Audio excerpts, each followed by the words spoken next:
people. The two suspicious deaths, both arson attacks, I understand.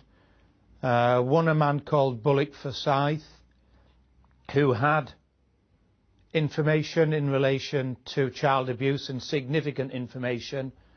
The second one, earlier, a couple of years earlier, a caretaker, where what was said at the time was that he had tapes relating to sex parties that were taking place that were connected in with this, and that one was handed to the police at the time and got nowhere. The Bullock Forsyth one went to the police at the time and got nowhere. What I want to see is both those suspicious deaths reinvestigated, because what links them together is both were people who, in essence, were blowing the whistle on child abuse for whatever motive, and two very suspicious deaths.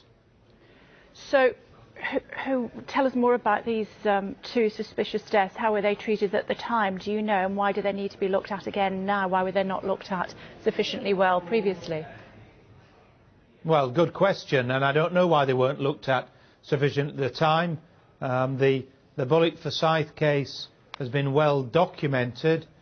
He worked in the field of social care with children's homes. The evidence about what he was said to have uncovered is very precise and relates to what's come much more to light in the last 12 months and in the last 3 or 4 months in particular.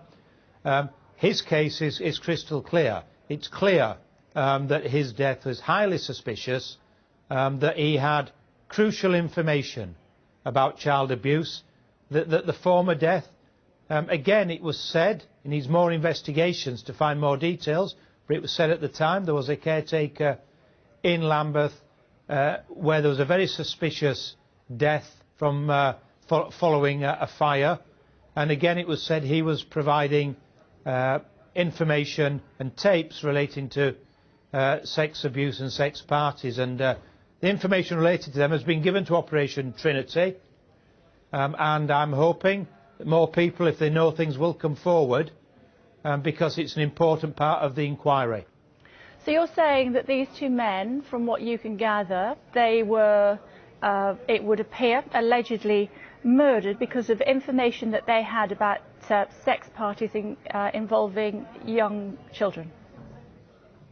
I'm saying that they died in suspicious circumstances, and that's what should be investigated. And yes, in both cases, what links them is the information was that they had information and indeed evidence of child abuse, and therefore it becomes all the more important that those cases are fully reopened. And my fear is not that an unwillingness in the police to do it, because I've met the police, including on this issue several times. It's whether there's enough resource available to the police to be able to carry out investigations to deaths that took place quite some years ago, which obviously technically is quite difficult.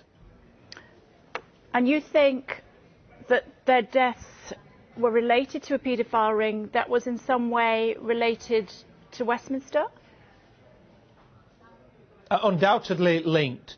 From what I have seen and the information I've been given, undoubtedly linked to child abuse, and potentially linked into the wider scandal, and that's why it needs to be investigated. I mean, there are figures in authority who are linked in both cases, and therefore all the more important that they're fully investigated, and that means putting significant resource in. If we don't pay for the police to do the job and have enough police doing it, we will not get to the truth, and that's what I'm calling for.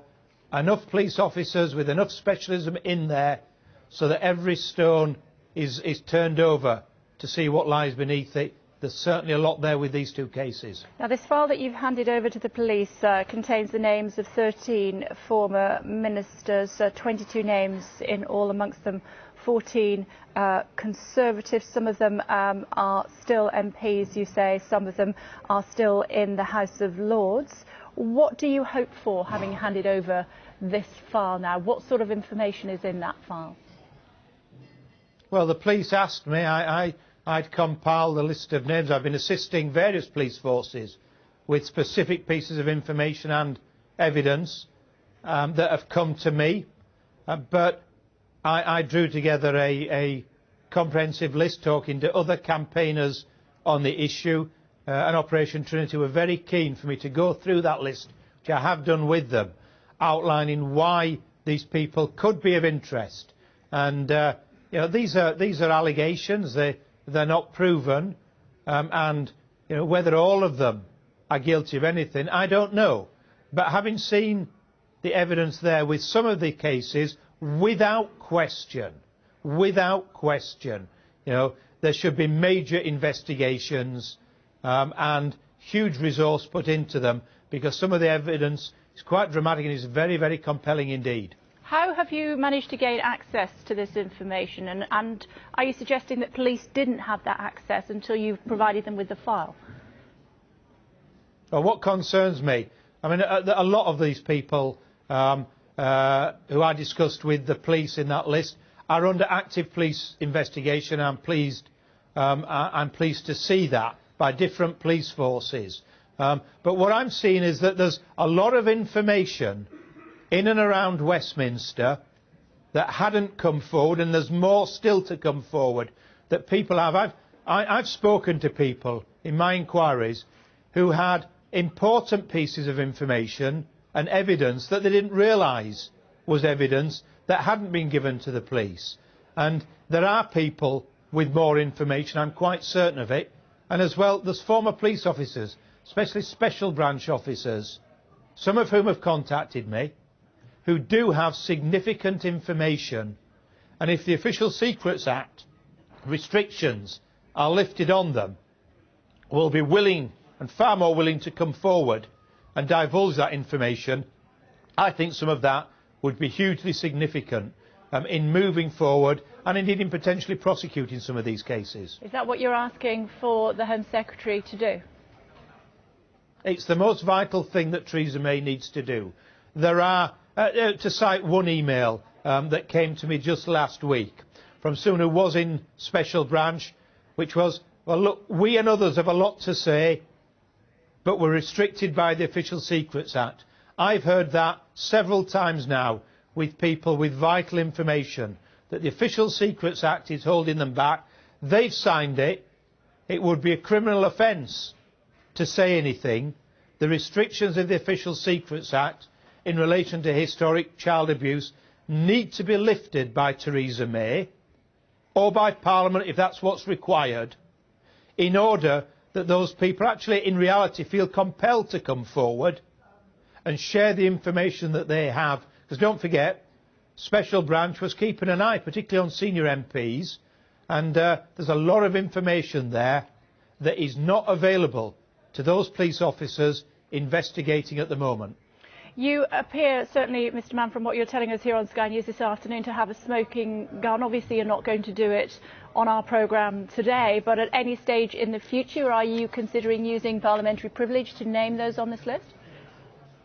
No, I think it would be inappropriate for me, or indeed any other MP, to do that. And the reason is that the two critical things to me. The first is that the voice of the victims is heard. I've heard some harrowing tales of what people went through as children. Well, the victims have a right to be believed, and I think that's fundamental. But secondly, some of the alleged perpetrators are still alive.